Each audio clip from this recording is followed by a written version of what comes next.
big grown of hair. You know, I don't even know why.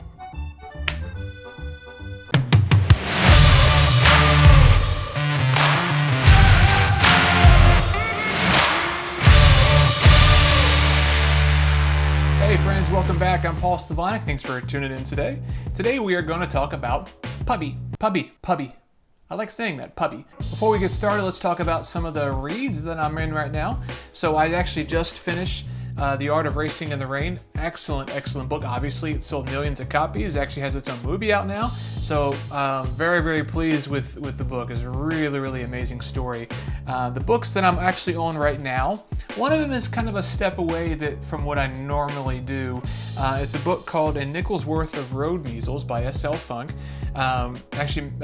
Pseudo met the author through Facebook. You can find it on Amazon and Goodreads as well. I'm not normally one to kind of dabble into supernatural or horror or thriller or anything like that. I thought I'd give it a shot, see what it is, and so far it's a really good story. It's a bit dark, but it is a good story. And the other book I'm in right now is going back to basics here. Thrawn. You can't go wrong with Timothy Zahn, and you can't go wrong with good Star Wars books. I love Timothy Zahn as an author. I actually have some of his original books, what was originally dubbed 7, 8, and 9 by George Lucas himself. And I'll tell you, these books are really good. I'm curious to see how the new book, how Thrawn, if it carries on from any of this, or if any of the of Zahn's original Thrawn books were kind of dabbled into a little bit. I know Thrawn was kind of brought back in the Rebels series, which was really good. If you haven't had a chance to watch that, it's really good. But to me, these three books have always been the official 7, 8, and 9 for me. And it actually even says it on the back of the book. It says the authorized continuation of the legendary Star Wars saga. So in my mind, because I live in a fictional world, why not? I'm a fictional author. This is 7, 8, and 9. And the sequel trilogy that we got in the theaters is nothing more than a series of fan films made by Disney. There, I said it. So like I said, today we're going to talk about Pubby. I started seeing ads for Pubby popping up on Facebook, basically as a means of obtaining Amazon reviews. Now, initially red flags start popping up because I know Amazon is very picky with how you're able to acquire reviews. Legally, authors are not allowed to exchange books and exchange reviews in the process. That's not allowed by Amazon. So what Pubby did is actually a very clever method of being able to allow authors to get reviews from other authors. So basically, Pubby is a new take on getting Amazon reviews by verified readers. Via Pubby's website, it says that Pubby helps authors gain visibility and credibility on the largest online bookstore through verified reviews. You can start off using Pubby with a 10-day trial. During that trial, I've seen people get on average about 3 to 5 reviews during that 10-day period. Now that's really good. That is really good. And I think I've even read that you can get up to 9, depending on how busy you stay with reading other people's books, and we'll get into that in a moment. Now, in a nutshell, the way Pubby works, you upload your book to their website, which is linked down in the description below, and then what happens is, once it's approved, they give you a certain amount of what's basically their software's version of currency called snaps. Now, what snaps are used for is actually getting your book reviewed. You gain snaps by reviewing other people's material and then writing reviews for them on Amazon. And then once you have enough snaps, you basically submit your book to get reviewed, and it's put out into their little market basically, and people can go in there, read your book, and then put a review on Amazon. It's really that simple. That's kind of the nutshell of it. The authors have no contact with each other, so the book that you're reviewing, you never talk to the author, and then vice versa. Whenever you submit your book to get reviewed, you and the person reading it never have any contact, and if it just happens to be 2 authors, those 2 authors never review each other's books. Now, I gotta put a disclaimer out there. I'm not doing this for Pubby. This is my experience. I'm actually still, at the time of this video, I'm still in my 10-day trial with Pubby.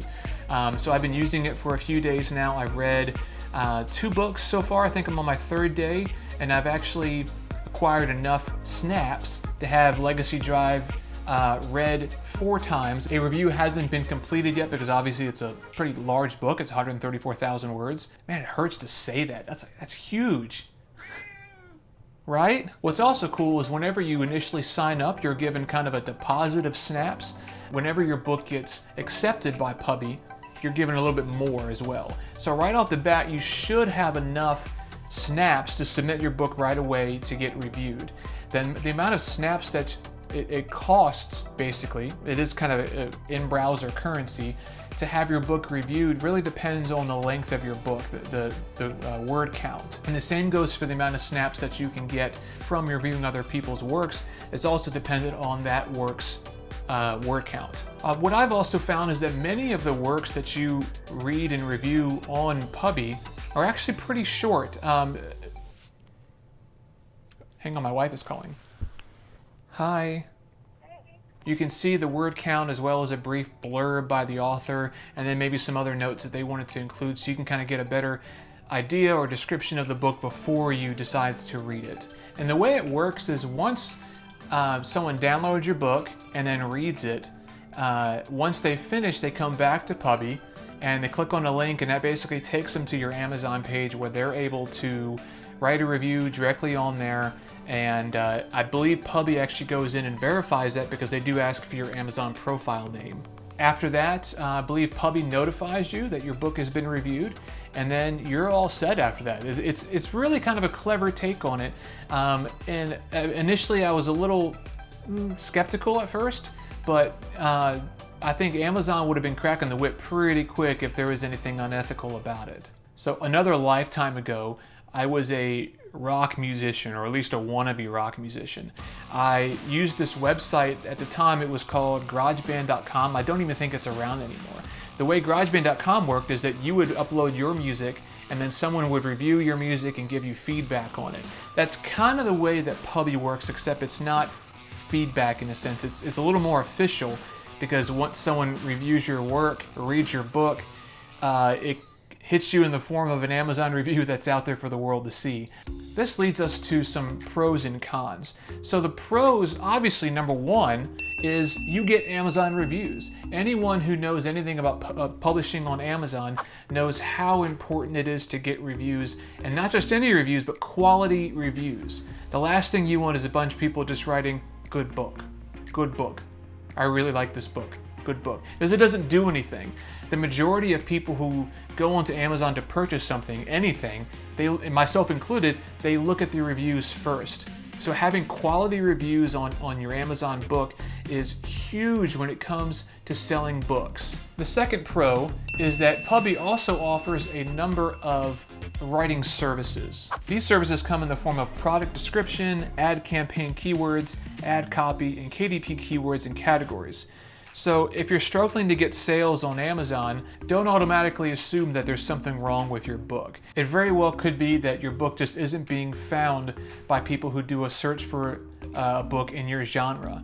Having these services available to you is very valuable, because the more times your book gets found, obviously that's going to lead to more people buying your book. The third pro of Pubby is that there's really never a shortage of content for you to read. There's always something new popping up. You can find really long books, you can find very short reads, you can find fiction novels, you can find action, sports, romance, whatever you're into. They probably have a good selection of material that you're really interested in. Now, Pubby is still growing, so it is something that, you know, it may take a little bit of time for them to get a much larger selection of books, but at the same time, even in its current state right now, I'm not lacking for anything. I actually have 2 books queued up in my account ready for me to read. So those are some really cool pros of Pubby. Being able to get Amazon reviews, having the additional writing services available to you, and then also having a good amount of content for you to read, and then kind of contribute back to the community after you read that content to be able to give reviews to other people. So now let's talk about some cons, because it wouldn't be fair if we just talked about the pros. So the first con I'm going to talk about is in regards to the reviews themselves. Now, I haven't gotten a review yet. Like I said, I'm still in my 10-day trial, but it's been my experience in the past that when you have to ask people to review or give you an honest review of your book, sometimes it doesn't come across as a quality review. Ask yourself this: would you rather have 10 quality Amazon reviews, and I'm talking people who talk about the book, talk about how it spoke to them, maybe something they took away from it, or would you rather have 30, 40, 50 reviews of just people saying, good book, I liked it, good book? Those to me aren't quality reviews, and I've always been quality over quantity. And like I said, although it hasn't happened yet, my biggest worry is that because we're all kind of selfish authors, the reason we're using Pubby is because we want reviews.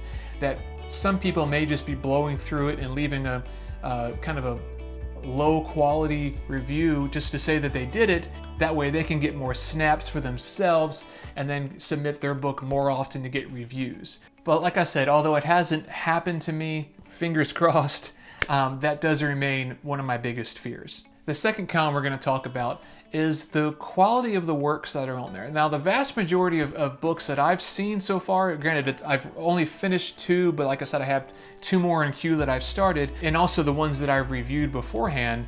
The vast majority of the books they're pretty good quality, but there have been a few that I've come across that kind of fall toward the lower end on the quality spectrum. Bad grammar, poor character development when you're talking about fiction. In some cases, the books are way too short or they're way too long and they're just filled with a lot of fluff. And I'm not a big fan of fluff. You would think I'm a fan of fluff, right? You know, whatever. And then once you're through all that, then you have to review it. Once you get through the story and it has bad grammar or bad characters, it doesn't make any sense, and it's way too short or way too long, then you have to go to Amazon and review it. And it's like, do you want to be nice about it? Do you want to be like, I don't want to leave a 1 star for someone because I know how much that hurts. I've gotten 1-star reviews before on a previous book, if you can call it a book. But to be honest, so far I've only had 1 book that I've been kind of working my way through that I'm just like, you probably want to go back to the drawing board on that. Again, I'm still in my 10-day trial.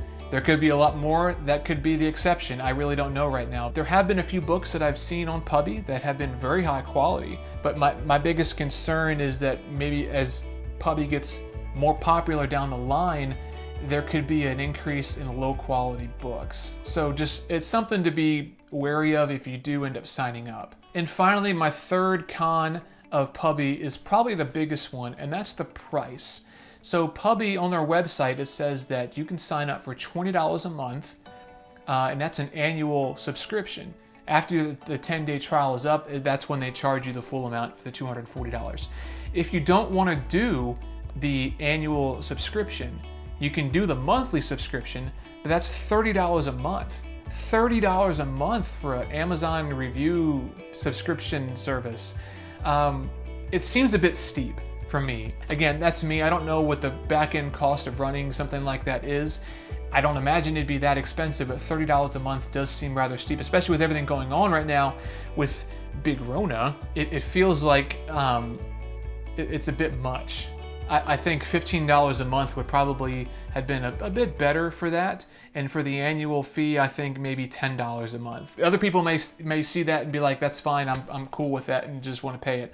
For me, obviously, with everything going on, it's a bit of a crunch right now, and $30 a month is a bit steep. But like I said, I'm still in my 10-day trial. I'm more curious to see the quality of the reviews that come back, and that will determine if I decide to do it for a month or so, just to kind of see how it progresses from there. But on that note, they do have a very fair return policy. If you decide a few days later that you don't want to do it anymore, as long as it's within 72 hours, they will give you a full refund, no questions asked. At least that's what the website says. Anyway, guys, I hope this has made sense to you. If you guys are interested in signing up, there's a link in the description below.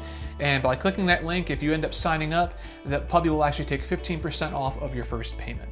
So in closing, it looks like Pubby is a valuable way to get verified reviews from readers on Amazon while also contributing to others. And a word I keep coming back to throughout this review is value.